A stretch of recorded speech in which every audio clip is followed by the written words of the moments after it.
Assalamualaikum warahmatullahi wabarakatuh. Perkenalkan, saya Andi Armaida. Ini adalah video saya ke-11 di YouTube terkait jurnal harian saya selama mengikuti pelatihan dasar calon pegawai negeri sipil angkatan 11 tahun 2020 diselenggarakan oleh Puslat Bangka Dewa Delan Samarinda secara daring. Materi ke-11 dibawakan oleh Ibu Veronica Hana Naibaho terkait pelayanan publik. Dunia pelayanan tidak dapat dipisahkan dengan kehidupan manusia. Bahkan sebelum lahir, seorang manusia atau seorang janin saat dalam kandungan, dia sudah menerima asupan gizi, sudah mendapatkan doa dari ibunya. Itu bentuk pelayanan. Bahkan ketika dia lahir, pelayanan yang didapatkan adalah di rumah sakit, ibunya melahirkan, pelayanan dari dokter dan perawat. Hingga fase kematian pun seorang manusia tidak lepas dari pelayanan saat dimakamkan. Peserta diharapkan mampu mengaktualisasikan pelayanan publik yang berkualitas sesuai dengan jabatan kepada masyarakat atau stakeholder yang dilayani. Itu adalah tujuan materi ini. Pelayanan publik adalah sebagai segala bentuk kegiatan pelayanan umum dilaksanakan oleh pemerintah di pusat ataupun daerah, di lingkungan BUMN atau BUMD, dalam bentuk barang ataupun jasa, baik dalam pemenuhan kebutuhan masyarakat. Menurut Christopher, mengatakan bahwa servis adalah produk yang tidak berwujud, berlangsung sebentar, dirasakan maupun dialami. Artinya, servis merupakan produk yang tidak ada wujudnya atau bentuknya, sehingga tidak ada yang dapat dimiliki, berlangsung sesaat atau tidak tahan lama, tetapi dialami dan dapat dirasakan oleh penerima pelayanan. Terdapat 3 unsur penting dalam pelayanan publik. Pertama adalah organisasi penyelenggara, dalam hal ini adalah pemerintah. Kedua adalah penerima layanan, pelanggan, dalam hal ini masyarakat atau organisasi yang berkepentingan. Sedangkan yang ketiga adalah kepuasan yang diberikan atau yang diterima oleh penerima layanan. 9 prinsip baik untuk mewujudkan pelayanan prima adalah: pertama, partisipatif, transparan, responsif, tidak diskriminatif, mudah dan murah, efektif dan efisien, aksesibel, akuntabel, dan berkeadilan. 9 prinsip ini akan menjadikan sebuah pelayanan bernilai baik.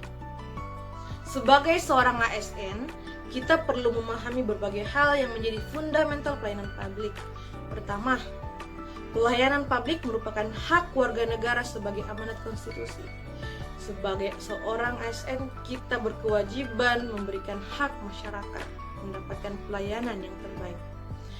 Pelayanan publik itu diselenggarakan dengan pajak. Sumber pajak berasal dari mana? Masyarakat, warga negara Indonesia. Sehingga kita ASN yang digaji oleh negara melalui hasil masyarakat, kerja keras masyarakat, dalam hal ini pajak, berkewajiban memberikan pelayanan yang terbaik. Selain itu, pelayanan publik diselenggarakan dengan tujuan untuk mencapai hal-hal yang strategis bagi kemajuan bangsa di masa yang akan datang. Karena sifatnya yang demikian, sebagai seorang ASN, kita harus paham bahwa kegagalan dalam berkontribusi untuk penyelenggaraan pelayanan publik itu akan berefek pada kegagalan dalam memajukan bangsa ini. Keempat, pelayanan publik memiliki fungsi yang tidak hanya memenuhi kebutuhan-kebutuhan dasar warga negara sebagai manusia, tetapi juga berfungsi untuk memberikan perlindungan bagi warga negara.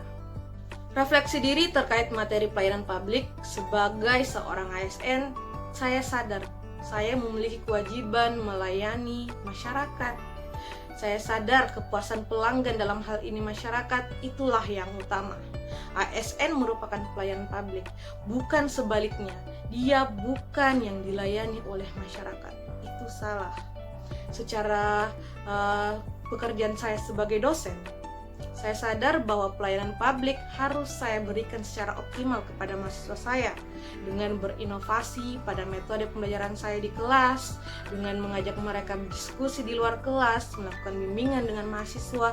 Itu adalah bentuk pelayanan saya kepada mahasiswa agar mereka menerima hak belajar, menerima hak mampu mendapatkan ilmu dari kita sebagai orang yang mengajarkan mereka.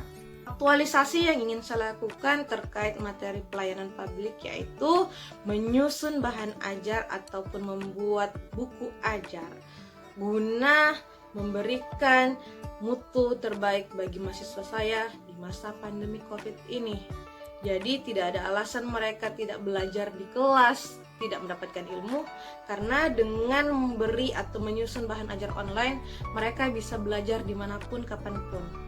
Oke. Untuk materi pelayanan publik, videonya cukup sampai di sini. Ini merupakan video terakhir ke-11 saya. Saya mengucapkan terima kasih banyak kepada semua pemateri atas ilmu, atas pengalaman yang telah diberikan selama Latsar online ini. Saya akhiri. Assalamualaikum warahmatullahi wabarakatuh.